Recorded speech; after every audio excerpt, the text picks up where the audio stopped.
అందరికీ నమస్కారం. వీడియో చూస్తున్నవారు ముందుగా జై శ్రీకృష్ణ అని చిన్న కామెంట్ పెట్టి, కొత్తగా చూస్తున్న వారైతే మా ఛానల్ని సబ్స్క్రైబ్ చేసుకొని సపోర్ట్ చేయండి. వీడియోకి లైక్ చేయడం మాత్రం మర్చిపోకండి. మనకి ఆగస్టు 16వ తేదీన శ్రీకృష్ణాష్టమి, అదే జన్మాష్టమి రాబోతుంది కదండి. యశోదానందనుడు కృష్ణుడు గుర్తుకొచ్చేస్తూ ఉంటాడు. మనకి కృష్ణ జన్మాష్టమి, దీన్నే జన్మాష్టమి లేదా గోకులాష్టమి అని కూడా అంటూ ఉంటారండి. మనం గోకులాష్టమి లేదా అష్టమి రోహిణి అని కూడా అంటారు. శ్రీకృష్ణుడు జన్మదినాన్ని జరుపుకునే పండుగే ఇదండి. మన హిందూ పంచాంగం ప్రకారం శ్రావణ మాసంలోని కృష్ణపక్షంలో అష్టమి తేదీ నాడు వస్తుందండి. మనకి ఈసారి ఆగస్టు 16వ తేదీన శనివారం నాడైతే మనకి కృష్ణాష్టమి అన్నది జరుపుకుంటున్నారు. అయితే కృష్ణాష్టమి రోజు శ్రద్ధతో ఈ 3 పనులు చేయండి చాలు, కష్టాలు దరిద్రాలు మాయమవుతాయి. శ్రీకృష్ణుడు మహావిష్ణువుగా 8వ అవతారంగా ధర్మస్థాపన కోసం, అధర్మ నాశనం కోసం జన్మించాడని ప్రసక్తి. శ్రావణ మాసంలో బహుళ అష్టమి రోజు జన్మించిన కృష్ణుడి జన్మదినాన్ని శ్రీకృష్ణ జన్మాష్టమిగా జరుపుకుంటారు. అయితే ఈ రోజున ఎలాంటి పరిహారాలు పాటించాలో అన్నది ఈ వీడియోలో తెలుసుకుందామండి.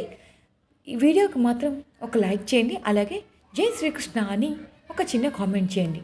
శ్రీకృష్ణ జన్మాష్టమి అనేది శ్రీ మహావిష్ణువు 8వ అవతారంగా విశ్వసించబడే శ్రీకృష్ణుడి జన్మదినాన్ని ఘనంగా జరుపుకునే ఆనందకరమైన పండుగ అండి.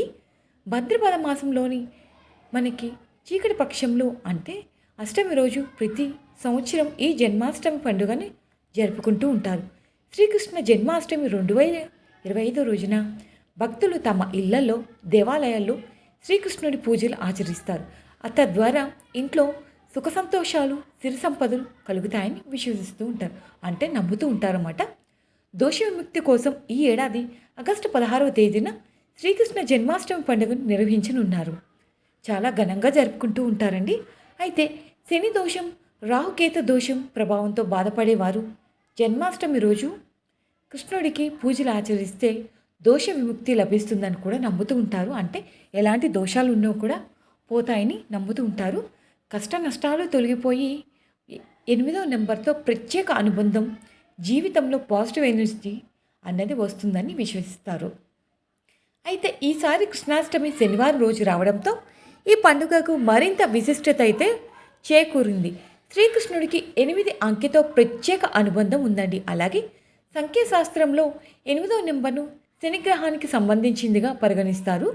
మరోవైపు శ్రీకృష్ణుడు సైతం శ్రీ మహావిష్ణువు 8వ అవతారం, అందులోనూ శ్రీకృష్ణుడు పుట్టింది అష్టమి తిథి నాడు జరిగింది కాబట్టి ఎవరైతే కష్టాల్లో ఇబ్బంది పడుతూ ఉంటారో అలాంటి వాళ్ళు జన్మాష్టమి రోజున శ్రీకృష్ణుడికి శనిదేవుని పూజిస్తే వారిపై శనిదేవుని ఆశీస్సులు ఉంటాయని నమ్ముతూ ఉంటారు. అయితే ఈ మంత్రాన్ని మనం 108 సార్లు జపించాలండి. కృష్ణాష్టమి రోజున ఓం కృష్ణ వాసుదేవాయ హరయే పరమాత్మే ప్రణత క్లేశ నాసాయ గోవిందాయ నమో నమః అనే మంత్రాన్ని మనం 108 సార్లు జపిస్తే శని దోషం తొలగిపోతుందని నమ్ముతూ ఉంటారు. తప్పకుండా 108 సార్లు ఈ మంత్రాన్ని మీరు జపించండి. ఎలాంటి బాధలు ఉన్నా కూడా పోతాయి. ఈ ఏడాది జన్మాష్టమి శనివారం రోజు వస్తుంది కాబట్టి ఈ శనివారం శనిదేవుని రోజుగా పరిగణిస్తారు. కాబట్టి శనిదేవుణ్ణి నల్ల నువ్వులు సమర్పించడం, పేదవాళ్ళకి దానం చేయడం చాలా అంటే మంచిదండి. శనీశ్వరుడి కరుణ కూడా ఉంటుంది.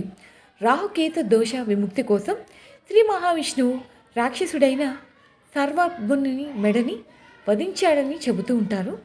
అనంతరం రాహుకేతు అతని శరీరం, ముఖాన్ని స్వీకరించారు. కాబట్టి జన్మాష్టమి రోజు శ్రీకృష్ణుని పూజించడం వల్ల రాహుకేతు దోషం నుంచి సైతం విముక్తి లభిస్తుంది.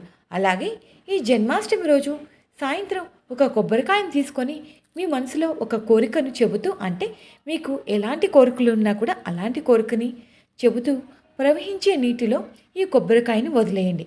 ఇలా చేయడం వల్ల రాహు శాంతిస్తాడని చెబుతూ ఉంటారు.